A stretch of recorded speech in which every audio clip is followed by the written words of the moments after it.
bounds.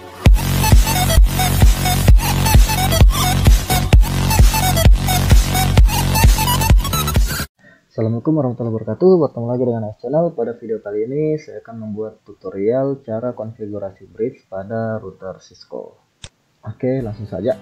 Di sini topologinya seperti ini. Di sini ada dua client yang terhubung ke hub masing-masing, yaitu hub 1 dan hub 2, di mana hub 1 dan hub 2 ini terhubung ke router Cisco dengan interface yang berbeda. Hub 1 ke G01 dan hub 2 ke G00. Nah, di sini walaupun berbeda interface, klien ini saya ingin memberikan IP klien ini itu berada di satu network, yaitu 2.3 misalnya di sini dan 2.2, sama-sama gateway ke 192.168.2.1. Nah, agar kedua klien ini bisa sama-sama terhubung ke 192.168.2.1, maka G00 dan G01 ini harus kita bridging. Oke, langsung saja kita setting terlebih dahulu.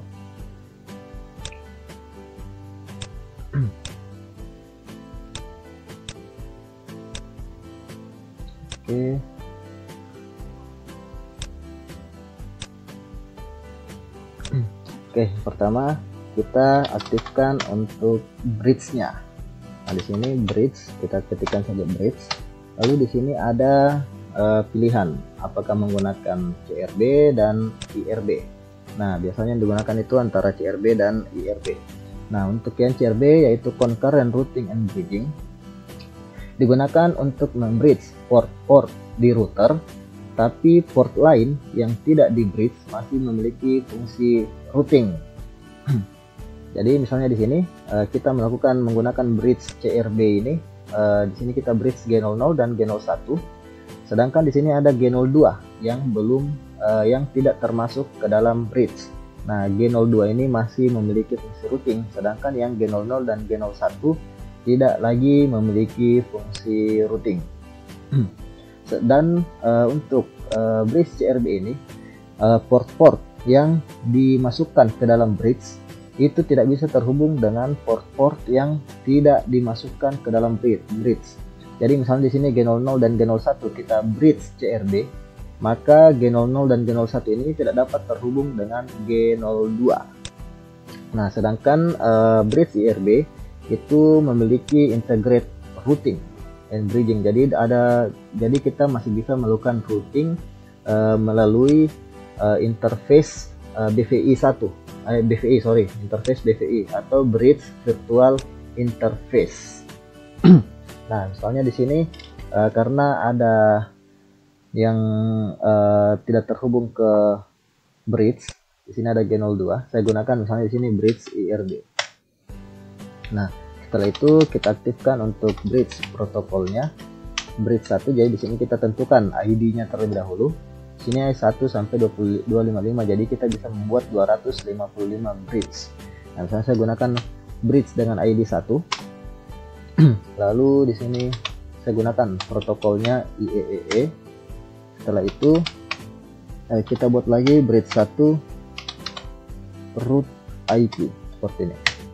Nah, ini gunanya agar kita bisa melakukan routing di interface bridge-nya. Setelah itu kita masuk ke interface G00. Lalu kita masukkan interface G00 ini ke dalam bridge group 1 yang sudah kita buat di sini. Jadi kalau di sini bridge 2, berarti di sini kita masukkan bridge group 2. Nah, di sini bridge group 1. Kemudian kita nosat.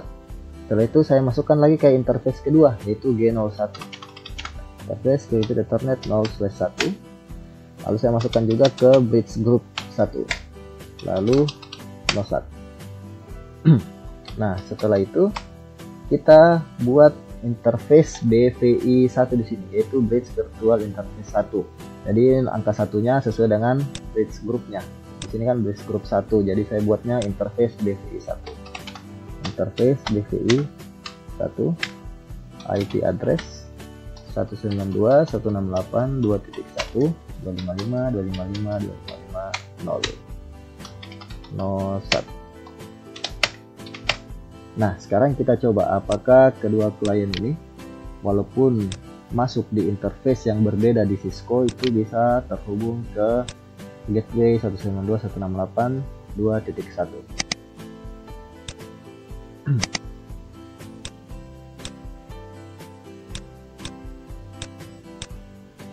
Oke, yang pertama saya setting dulu untuk IP dari sebentar. Kita setting dulu untuk IP dari PC1. Nah, di sini IP-nya 192.168.2.2/24 gateway ke 192.168.2.1. Lalu PC2 kita set juga 192.168.2.3/24 gateway ke 192.168.2.1. Nah, sekarang kita coba ping ke DVI 1 yaitu 192.168.2.1. Nah, di sini replay. Kita coba juga yang PC kedua. Nah, di sini sama-sama replay. Artinya sudah sama-sama terhubung ke BVI 1 dengan IP 192.168.2.1. Walaupun kedua PC ini itu masuk di interface yang berbeda. Berarti kita sudah berhasil melakukan bridging antara G00 dan G01. Nah, sekarang kita akan coba testing dari PC2 dan PC1 ke arah internet. Apakah bisa?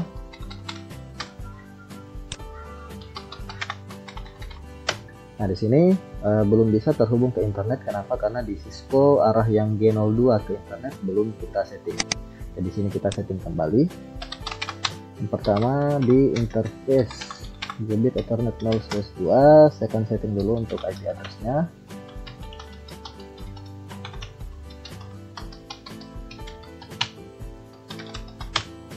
Oke, description internet. Oke, kemudian setelah kita melakukan setting untuk IP address ini, kita setting untuk IP root yang mengarah ke internet via gateway dari ISP. Oke, lalu kita buat untuk access list untuk dijadikan bahan sebagai NAT dari klien-klien ini ke internet. Jadi access list 7 permit 192.168.2.0, kemudian wildcardnya 000.255. Lalu di sini saya akan buat IP NAT poolnya.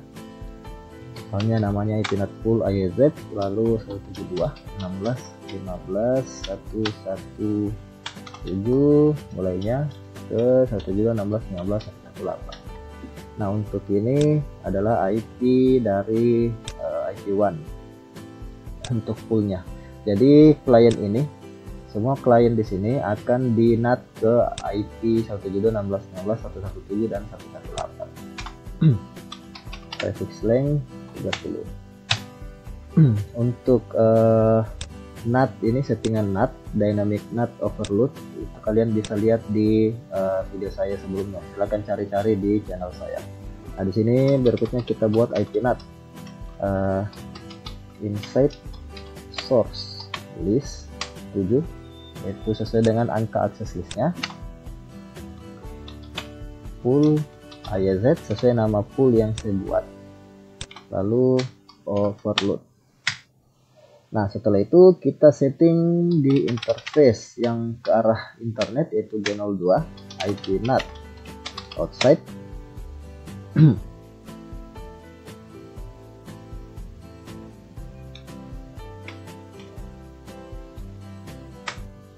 Lalu yang mengarah ke klien-klien itu bukan kita NAT di interface fisiknya G00 dan G01, tapi kita NAT di interface virtualnya yaitu BVI1. Interface BVI1 IP NAT inside. Nah, sini kita coba ping dulu apakah bisa. Oke, ini sudah tembus dari router. Sekarang kita coba testing dari PC klien. Pertama PC 1.